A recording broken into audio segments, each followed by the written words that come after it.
I prefer not to settle because I want to try to have a hearing and to try to make my defense there kasi mas maganda talaga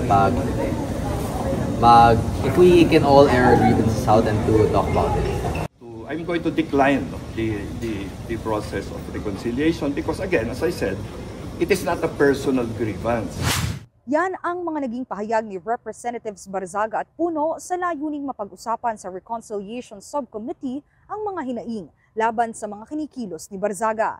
Matagal nang naging usap-usapan sa Kamara ang mga galawan ng neophyte congressman, lalo na sa social media. Kabilang dito ang mga litrato at video na pinapasaringan niya ang ilang miyembro ng Kamara at Senado. Hindi umabot sa hearing si Congressman Barzaga. Paliwanag niya, We're very busy last night. I was just playing games on my computer. banat naman ni Puno, hindi wasto ang ginagawa ng kongresista at mas nakakapangamba ang posibilidad na gayahin ng iba ang kanyang mga aksyon. Dapat din daw na may standards of behavior sa Kamara para maagapan agad ang ganitong mga gawain. We filed this complaint because we want standards of behavior to be established in Congress. No? Like, okay ba maglagay sa website namin ng mga malalaswang litrato? Okay ba insultuhin namin yung kababaihan? Okay ba sabihin namin sa mga kabataan na pag mag-congressman na kayo para yumaman kayo? Tama ba yun? Nanindigan naman ang kampo ni Barzaga na walang mali sa ginagawa niya dahil isa lamang itong freedom of expression. Pero handa raw si Barzaga kung patawan siya ng sanctions ng House Ethics Committee. I'm ready for anything. I fully intend. When it all started, when I fought against Romualdez, I was fully expecting to die, but kung sanctions lang naman, that's much better than dying. Amy, kailan ang susunod na pagdinig sa ethics complaint laban dito sa kanya?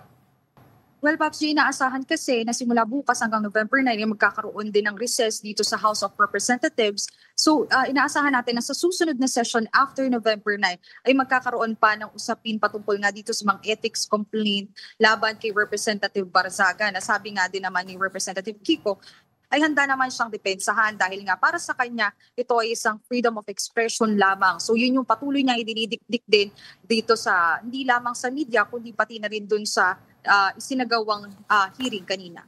Amy, kagabi dumalo si Congressman Barzaga sa anti-Marcos Romualdez protest sa Makati. Anong plano nila kaugnay nito? Kung ang pinag-uusapan natin ay plano ng Kamara, no, Pops J, hindi naman pinipigilan ng lower chamber yung pagkakaroon ng mga ganitong protesta. Pero yun nga, narinig na rin natin kasi si Representative Kiko Barzaga na baka nga hindi lang ito yung magiging protesta na isusulong niya sa mga susunod na araw. Kung makikita rin natin sa mga post din sa social media, Pops J, meron na ring mga nag-aanyaya mula naman sa iba't ibang party list groups at pati na rin sa mga youth groups, civil society organizations na magkakaroon nga ng rally para naman ipanawagan yung mga issue din laban nga sa corruption, Pops J. Amy, imbitado si Congressman Martin Romualdez sa Independent Commission for Infrastructure na nag-iimbestiga sa government projects anomaly. Nagsalita na ba si Congressman kung anong paghahanda ang ginagawa niya para rito? Ang sigurado tayo, Pops J, ay handa si former Speaker Martin Romualdez nga na humarap sa Independent Commission for Infrastructure, lalong-lalo na sa magiging usapin nga sa pagkakadawit niya dito nga sa maanumalyang flood control projects. Pero so far, wala tayong narinig kung ano nga ba yung mga preparations na ginawa niya patungkol nga dito at confident naman siya na hindi siya dawit dito nga sa mga substandard at ghost flood control projects na naiugnay sa korupsyon ng Department of Public Works and Highways, Pops J. Amy, aprobado na sa third reading sa Kamara ang 6.793 trillion peso proposed 2026 national budget. May binago pa ba rito mula sa pagkaka-aproba sa second reading? Yes, Pops J, kung narinig din natin yung second reading, isa sa mga proposal na isinagawa ni Representative Laila De Lima ay yung pagkakaltas nga ng budget sa Office of the Vice President. So from 902.8 million pesos ay naging 733 million pesos na lang ang budget ng Office of the Vice President para sa 2026. Ito ay katulad nung meron for 2025 na naaayon din nga sa General Appropriations Act of 2025.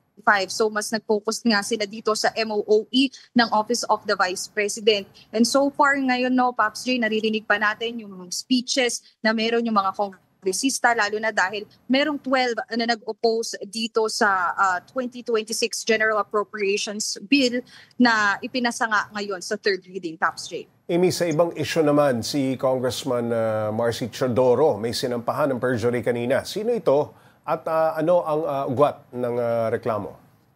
Kung maalala natin, no, Pops J, na akusahan kasi na may sexual abuse complaint dito laban kay Representative Marcy Teodoro, at yun nga yung pinayal niya kanina para dun sa dalawang babae na nag-akusa sa kanya tungkol nga dito sa sexual abuse. So far, Pops J, wala pa tayo ding naririnig mula nga sa panig pa ni Representative Teodoro dito sa Kamara. Pero aalamin natin yan sa mga susunod na araw kung ano nga ba ang mangyayari at yung magiging development patungkol nga dyan, Pops J. Maraming salamat, Mobile Journal Amy Atienza.